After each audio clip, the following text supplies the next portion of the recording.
Alright, so today we're going to be looking at my favorite game of all time in Draft League, and this is the case for a few reasons. One is it's because it's notorious, there's a lot of controversy behind it, and it's really fucking enjoyable to watch. Two, because the person whose perspective I'll be analyzing, Kooper Koushiro, is, from my perspective, one of the pioneers of Draft League. I think this person is one of the most entertaining people who has ever uploaded content to YouTube.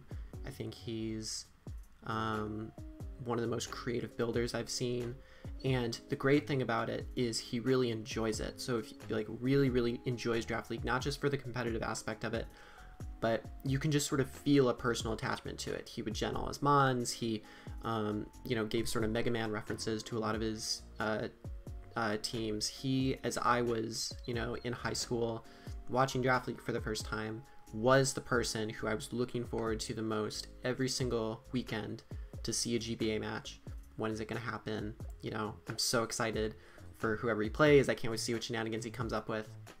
And this was a really big week because he was going up against MegaMogwai, who is, at this point, which is around 2015, 2016, at the very start of Draft League in the first place, one of the biggest names, he was the champion at 1 or 2 seasons ago. He was known as one of the best Draft League players. This is even really before Pokemon Showdown Draft Leagues had sort of come into full fruition of larger communities. So this was a very meta-defining game. This was a very notorious game, controversial game, and I'm going to go through all of it. I'm going to analyze the controversies, the exciting points, the all my opinions, all my thoughts on why it was an exciting game.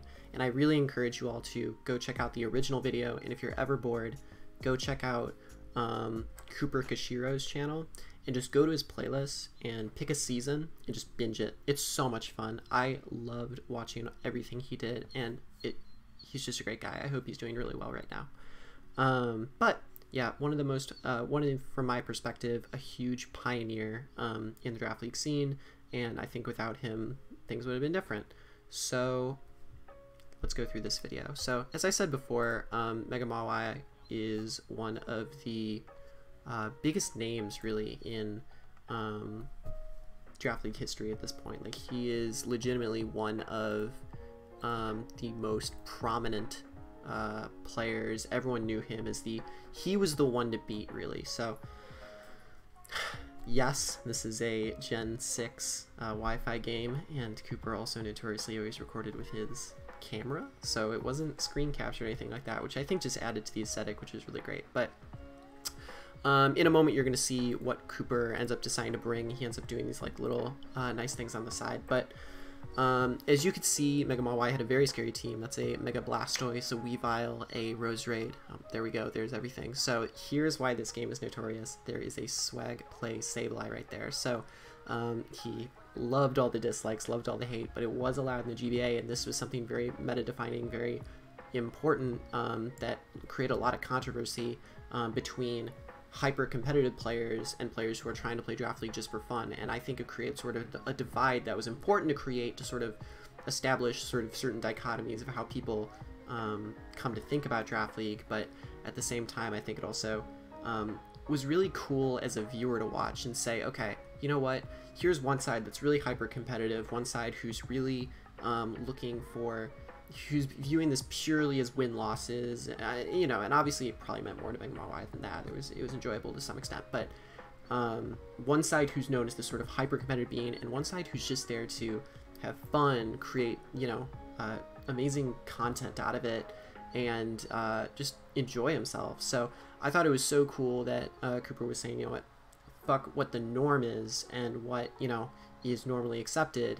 I'm gonna bring what I want to bring. So in addition to that, with swag play, which is fun and entertaining, which is what's important for things like these in terms of content that's uploaded, is a rock polish Aggron. And Kooper was really known for Aggron, a mon that really doesn't exist that much at all in the meta anymore, given it's sort of been outclassed by other steel types. I would love to see it make sort of a refruition, because, you know, without Hidden Power Ground, Natural Gift, you know, something like Talonflame would not be able to touch it anymore this gen. So I would actually think that it might have a decent chance in today's meta, but people probably overlook it. But he had coverage moves, but the whole point was Rock Polish Head Smash as a cleanup option, and then, you know, Mega Glade had to run Protect in Gen 6, because if you don't know, the first turn when you Mega Evolve, you don't get the speed of the Mega immediately. You actually are forced to Protect, and then after the Protect turn, then you have the speed in fruition. So additionally, things like Unaware Clefable, Weezing. He was a very defensive player, which is obviously clear by this build, but there's hints of creativity in this. There's certain surprise moves, as you can see on the Mega Glade, which we'll cover when the time comes, but as you can clearly see here, he has really two cleaners, which are Aggron and Mega Glade, and the goal here is through Swagger, through Will-O-Wisp, through Rocks with Clefable, through General Chip down with T-Spikes and T-Bolt, and Will-O-Wisp with Weezing. The general goal is to get everything sort of residually taken down. As you can see, he has a lot of bulky mons like Uxie, Blastoise, Registeel, which are defensive mons but don't have very reliable recovery. And what happens is Kooper is trying to whittle these things down so that the big boy Aggron, the boss man as he would call him, ended up cleaning in the end. So that's the goal of this game, and then Glade sort of functions as a breaker or a potential late game sweeper as well, which also sort of helps out in this game. So let's see. Yep, there's a lot more time here, so we can skip to the actual game. So I do have this a little bit on fast, but I will be sure to analyze turn by turn here as Clefable comes out, and immediately, no matter what, he wants to go for Rocks, right? Kooper immediately decides, I want to get my Rocks up right away and make sure that everything's taking residual chip. Now, things like Heavy Duty Boots didn't exist, whatever, so things like Weavile were going to get chipped, Blastoise is going to get chipped, and they weren't going to be able to reliably recover anything off. So Rocks, huge in this metagame. Uxie goes for a Thunder Wave. Hilariously, Kooper is complaining about this, saying like, man, if I was Magic Guard, and this was Gen 4, and I was paralyzed, it means I would never get fully paralyzed, which is, you know, crazy. But the one thing he is forgetting in this instance, in his own commentary, is the fact that being unaware means that, and getting paralyzed in this turn means that he won't be able to be toxic. He won't be able to be, toxic. He won't be able to be Will-O-Wisp, which does 12% rather than 6% in Gen 6, which is really great for him because, one, Mogwai is not going to know unless he gets his own Rocks up that this is unaware, so he can still play around it like it's Magic Guard, and Mogwai will still have no idea, so there's that level of ambiguity that still stays there on Kooper's team. And additionally,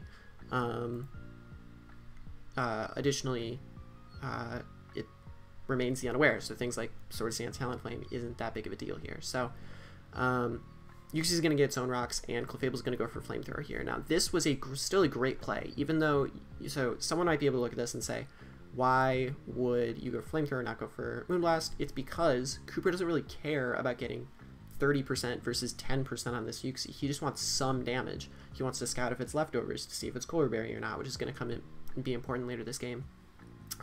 But more importantly, he wants to just get chip off. It's not about getting dealing damage early on. It's about dealing small amounts of damage so that his late game breakers can come in later and make a huge dent against Mogwai's team, which is going to be quintessential into him winning this game. So you can clearly tell that Mogwai thinks a lot about this play here, given that Clefable just revealed Flamethrower. Mogwai says, oh, he just went for Flamethrower, it didn't work out, he won't do it again. Kooper says, no, I don't care about dealing 15% versus 10% to Uxie, I just want damage. And if it brings Rose Raid in, so be it. So he is preparing for not attacking what's in front of you, but making the best play in the face of what could possibly be the worst situation. So even though Moonblast does more, Flame does more to the Rose, Flamethrower does more to the Rose Raid swap, that's important. So this turn is also extremely important. Kooper goes into his Assault Vest Empoleon here on the Leaf Storm.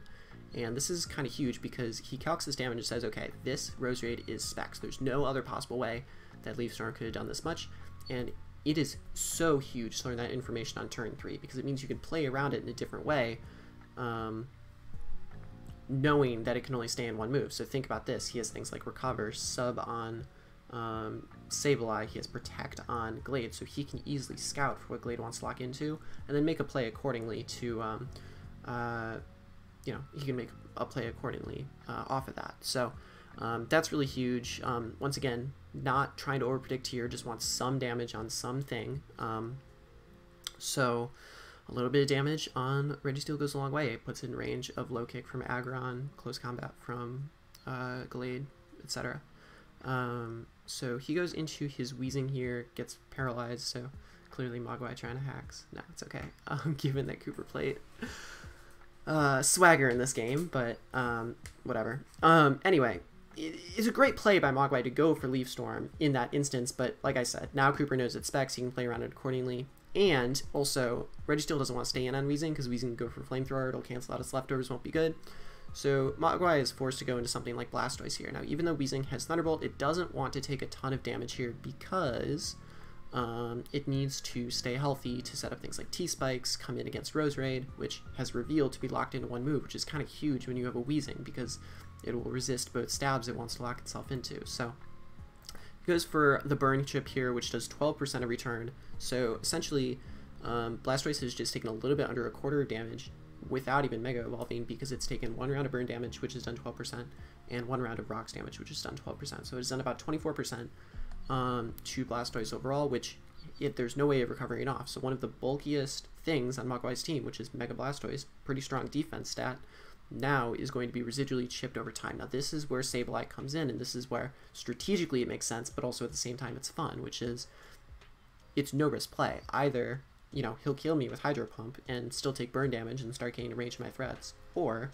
I can just go for Swagger here, and maybe he'll take more damage, and maybe it'll tilt, you know, Mogwai and see what happens. So Kooper does ultimately decide to go for Swagger here, and what do you know, it works out, and the Blastoise hits itself. So that's one of those things where, you know, you're sort of grappling between the hyper-competitive players and the players who are, you know, trying to play for fun here and say, okay, this would be really fun to watch, this would be really enjoyable. And as a viewer, this was so enjoyable, this was so fun to watch, this sort of like ambiguity of not knowing what's going to happen, but you know, it's also fun, and you don't want to take away from that. So and it was really cool to watch as a viewer, like I said, someone who was interested in Draft League but had not played Draft League at the time, say, okay, these huge big profile players like MegaMogwai, they can be upset too by some of these players who just want to have more fun, and you know, might not bring the ideal set or the normal set, which there's plenty of things Kooper's bringing that aren't normal, but you know, it still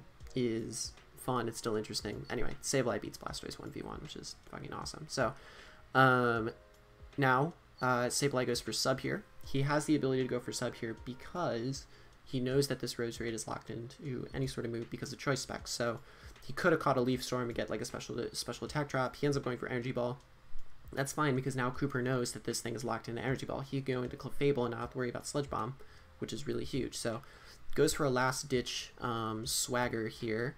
The main idea was scroll over an unlike Leaf. Yeah, so he goes for a Swagger here. He breaks through, which is fine, but now, you know, he's still playing mind games with Kooper here a little bit, because, or with Mogwai here a little bit, because Mogwai now has to decide, okay, am I going to risk staying in and, you know, denting whatever comes in next, or am I going to, and risk staying in means, you know, risking hitting himself with Confusion, or am I going to switch out, give up momentum, and force some of my other mons to take chip, which is bad. So as you can see here, Roserade's going to go for an attack, and so is Clefable, and literally none of them hit themselves, which is so enjoyable and fun to watch. It's a fun fucking game, so it's really great. So you know, both sides are playing into hacks a lot. You know, Mogwai's brought T-Wave on 2 mons against a relatively slow team, clearly looking for the full pairs a little bit more than the speed control, given he kind of already does have the speed control anyway.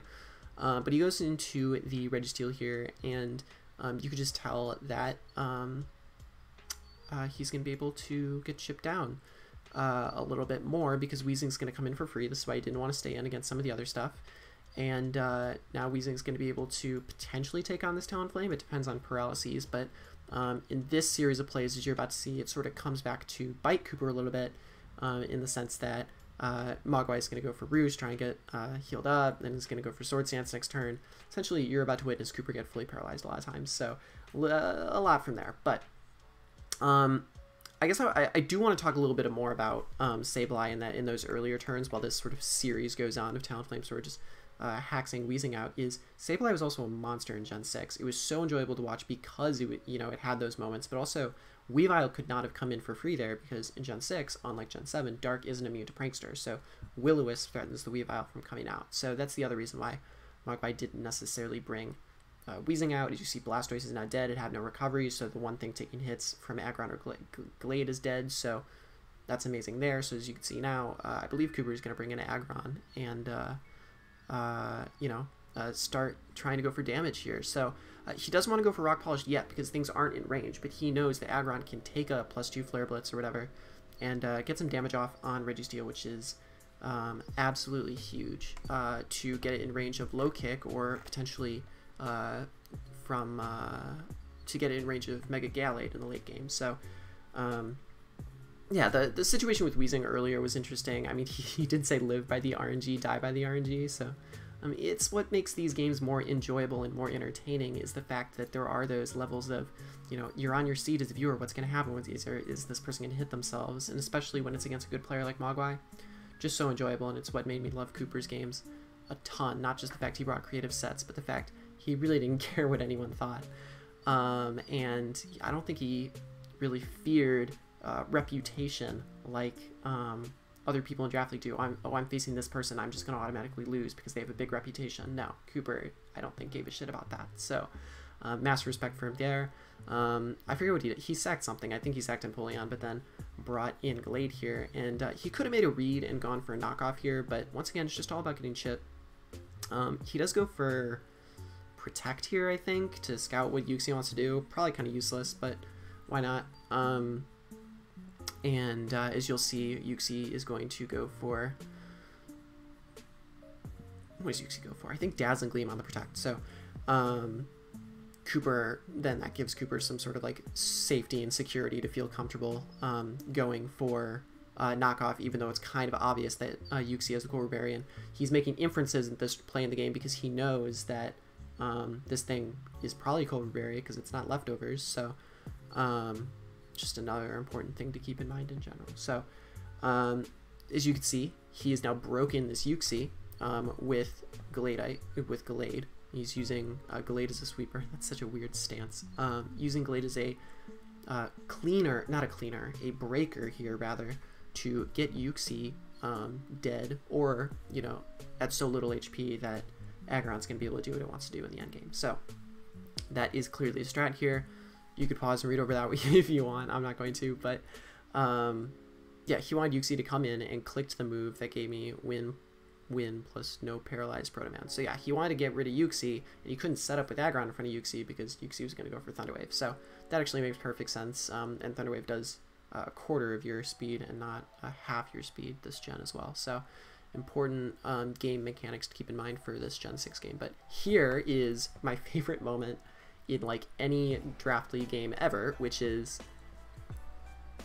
actually on a very like surface level analysis. You think Mogwai has this, right? Like Mogwai just easily goes for Crash against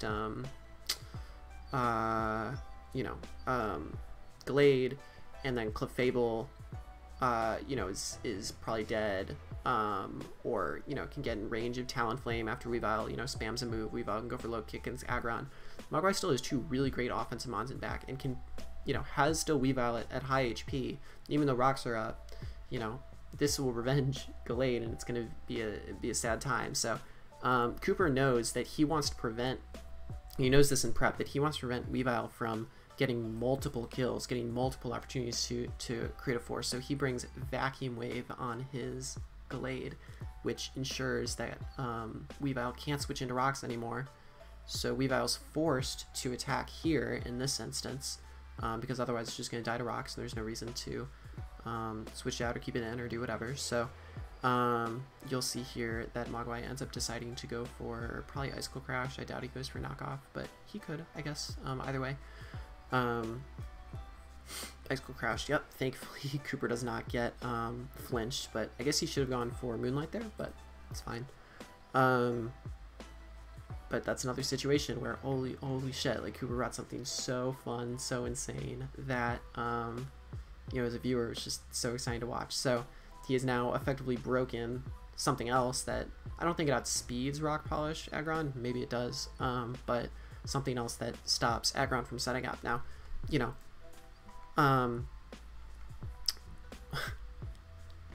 Talonflame can't really come in here because Aggron's at full, And Kooper knows this. So this is why Kooper went into this is why Kooper is happy to have Clefable in here, because it forces out this Registeel. And even though, you know, Registeel is going to be able to Iron Head and kill this Clefable, Clefable is going to be able to get necessary chip off in order to get Aggron, to be able to get these kills in the end. So Aggron, like the initial game plan was from the beginning of the game, is able to clean up this game 1-0 after get everything in range. Something you notice this game if you do an even more in-depth analysis is that Kooper's usually down like 4-3, 5-4. Like he's really actually it sort of sways back and forth, but Kooper doesn't get nervous when he's down in numbers or anything like that, because